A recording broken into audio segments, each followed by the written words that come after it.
안녕하세요. 아워드로잉 서연이에요. 그라데이션이 부드럽게 되는 특징과 두툼한 질감이 잘 올라가는 유화의 장점을 살려 노을진 바다 풍경을 그려볼 건데요. 이 그림에서 가장 중요한 포인트는 바로 이 펜브러쉬.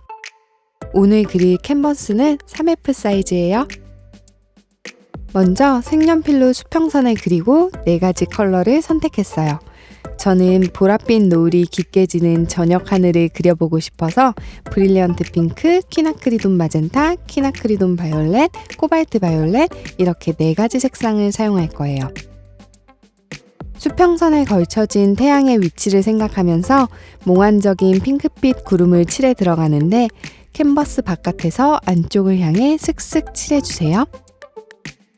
유화로 하늘을 처음 그리실 때 시작부터 매끈한 그라데이션을 내려고 신경 쓰느라 속도를 내지 못하는 경우가 많은데 붓자국이 거칠게 나는 걸 걱정하지 마시고 구름의 방향성만 생각해서 과감하게 칠해주세요.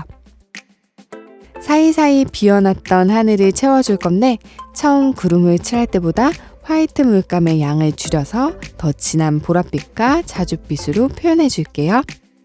태양과 가까운 부분은 살구 핑크빛 컬러를 이용해 조금 더 따뜻한 색감을 얹어주세요. 그리고 이 화이트 물감을 사용해서 구름의 밝은 부분 한 번 더 올리기. 짠! 펜브러쉬 등장! 펜브러쉬를 사용할 때는 물감의 표면을 스친다는 느낌으로 아주 가볍게 손목 스냅만 사용해서 살살살 블렌딩 해주시면 되는데요. 붓자국이 남지 않게 이렇게 가로, 세로, 대각선 방향으로 펴주세요. 바다를 칠할 때는 앞서 하늘에 들어갔던 색상에 그레이빛 컬러를 조금 더 섞어서 수면 위에 어두운 부분을 먼저 칠해주는데요. 물결의 방향을 생각해서 가로로 붓질을 할 거예요.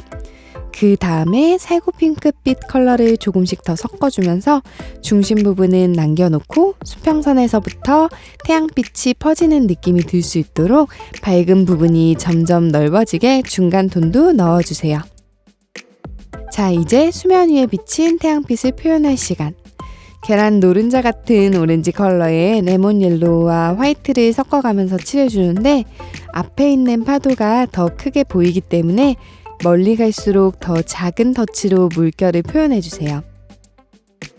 유화는 빨리 마르지 않는 특성이 있기 때문에 이런 식으로 캔버스 위에서 바로 혼색이 가능해요. 마지막으로 펜브러쉬를 사용해서 물결도 부드럽게 펴줄게요. 드디어 나이프를 사용할 시간. 나이프는 여러 가지 모양이 있는데 올리고자 하는 터치의 모양에 따라서 어울리는 나이프를 선택해 주시면 돼요.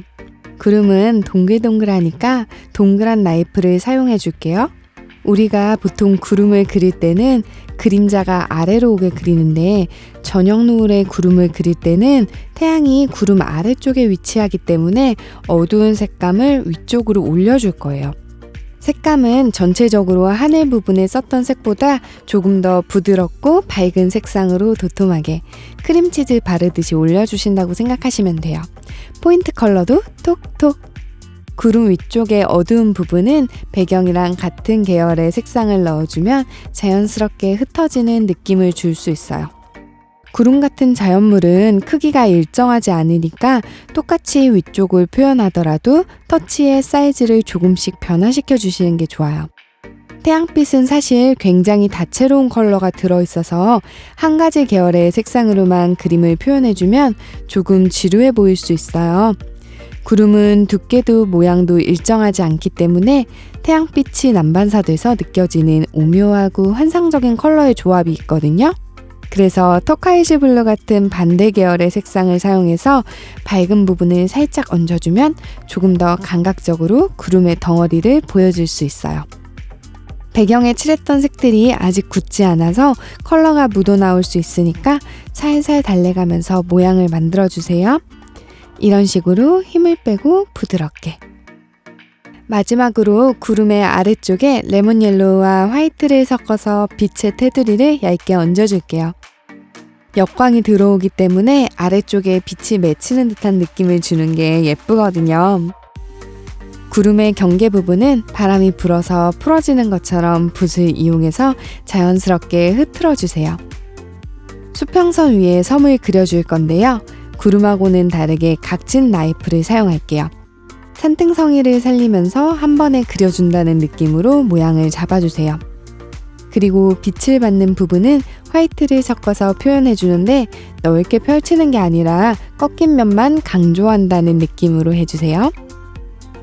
수면 위에 비치는 섬의 그림자를 표현할 때는 섬이 위아래로 두 개가 붙어 있는 것처럼 보이지 않게 바다색과 섬의 색상을 섞어서 그림자 색을 만들 거예요.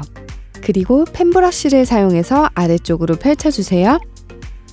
파도에 부서지는 거품을 표현할 건데 바다 중앙 부분에 썼던 밝은 살구빛 핑크에 화이트를 더 섞어서 경계 부분을 강조해주세요. 쭉 이어서 올리는 게 아니라 터치 끊어서 올려줘야 울렁대는 파도의 움직임이 느껴져요. 그리고 나이프로 올린 거품의 위쪽 부분은 바다 쪽을 향해 붓으로 풀어줘야 끝에만 몽글몽글하게 거품지는 듯한 느낌을 살릴 수 있어요. 유화는 빨리 마르지 않기 때문에 어렵게 생각하시는 분들이 많은데 오히려 그만큼 더 여유 있게 그릴 수 있어요. 여러분도 한번 시도해 보시면 좋을 것 같아요. 내용이 좋으셨다면 구독과 좋아요 부탁드리고요. 지금까지 아워드로잉 서연이었습니다.